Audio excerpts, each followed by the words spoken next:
Hello everybody, this is Sabre with another Guild Wars 2 info update. This is episode lucky number 13. The Warrior Profession was finally released today with all its juicy video for you, and I have it for you in full screen high definition. The Warrior has been noted to be the master of weapons and armor, along with the ability to gain adrenaline to use various skills. So not too much will change in that aspect from Guild Wars 1. What will change is some of the effects you gain by having the built-up adrenaline. There will also be some new weapons and skill types available for the warrior to use. So first, I want to go over some of the weapons that will be at the warrior's disposal. The warrior can wield various combinations of weapons, and each weapon will give a different effect. They can choose from a main single-handed weapon, which will also enable them to carry an offhand weapon, or use both hands to wield a single two-handed weapon. Like in Guild Wars 1, the one-handed sword will continue to be the condition-specific weapon. The axe will again be for spikes, and the two-handed hammer will again be for knockdowns. The new weapons at the warrior's disposal will be the one-handed mace, which will carry interrupt and stun effects. The two-handed great sword will carry area of effect damage, similar to what Sabre did in Guild Wars 1. The longbow, which is the Warranger's primary weapon in Guild Wars 1, will now carry special skills for a warrior in Guild Wars 2. And finally, the rifle for long-range single-target use. Like I mentioned before, if the warrior player chooses a one-handed weapon, they will have an option to carry an offhand weapon or item. The single-handed sword, axe, and mace can be three of those options.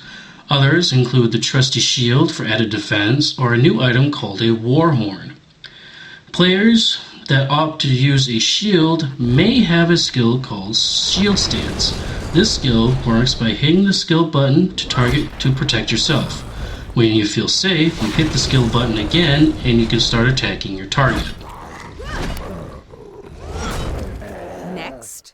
Some other notes for weapons and warriors: they will have two active weapon sets at all times during combat. So they will have an option to go from a sword and shield combo to a rifle. When a player does make this switch, they will have a cooldown time for a couple of seconds that disables skills in some actions. This is to balance the game to prevent too many compound effects from occurring. Players will, however, have a further option for a weapon mastery trait that will shorten the cooldown time. And finally, anytime outside of combat, they will be able to reset the turret weapon slots to something different, which will in turn change their skill bar as well. Like in Guild Wars 1, the warrior for the most part will be fueled by adrenaline. The adrenaline tank will start empty and build by one strike for each hit they make on a target. Now, what's new in Guild Wars 2 is that the adrenaline count goes up. The warrior will do more passive damage, so a warrior with 5 strikes of adrenaline will hit harder than a warrior that has none. And besides spending the adrenaline on skills, players will have a new option to use a burst skill. Adrenaline will have 3 stages that it can build into. For each stage gain, the burst skill will have a greater effect. This added effect can vary from increased durations to skills or conditions, to added new conditions, or even a higher damage output. For each weapon will carry a different burst skill, so warriors will have many more options at their disposal for adrenaline-based combat. Next up, for info about Guild Wars 2 Warrior Profession, are skill types. What the warrior will actually do in combat besides, well, smack things around with weapons. First up is shouts. Like in Guild Wars 1, shouts will buff allies and or debuff foes, depending on the skill used. An example that ANET used was the effect on a friend and a foe was on my mark.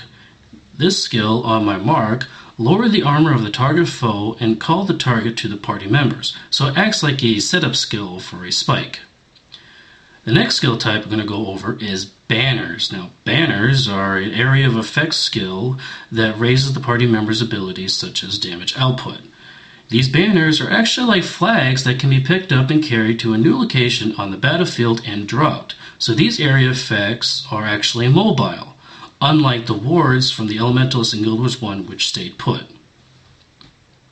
The third skill type the warriors can use are chains. Now, this skill type is actually 3 skills in one skill slot?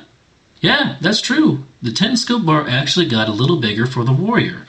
So instead of skills like Silver Artery, Gash, and Final Thrust being separate and individual skills, they'll actually condense into one skill slot and will appear in that order. So the warrior will first use Sever Artery, and the skill slot will change to Gash. And when the warrior uses Gash, it will then change into Final Thrust. After Final Thrust, the skill will reset back to Silver Artery.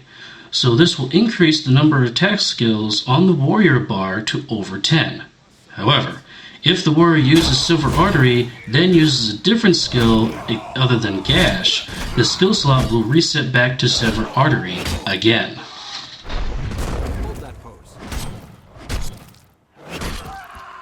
The fourth skill type is stances. Now these are toggle skills that players can turn on and off for when they use energy. Yes, I did say toggle.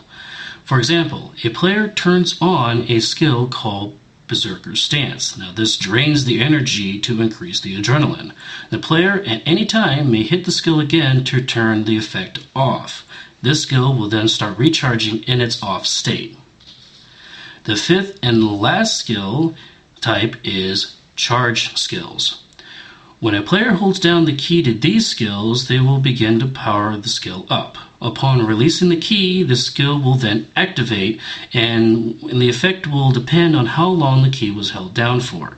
An example the ArenaNet used was Obliterate. Now this Obliterate warrior skill has 4 stages that the player can charge up to.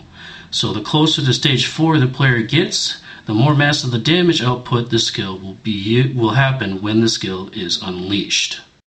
Now I know throughout this video I didn't mention the term traits. Now I'll be going over exactly what traits are in a video tomorrow, so please stay tuned for that. You can stay tuned specifically by subscribing, which is the screen box above my head. By subscribing, you'll get a message sent to you when a video is posted by me on YouTube. You can also follow me on www.guildwars2guru.com. This is where these videos are being hosted on.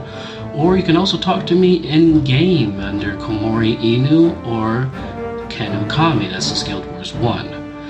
Thank you very much for watching these videos, and stay tuned for the traits video, like I said, tomorrow. I am Sabre Wolf, thank you very much, and have a good day.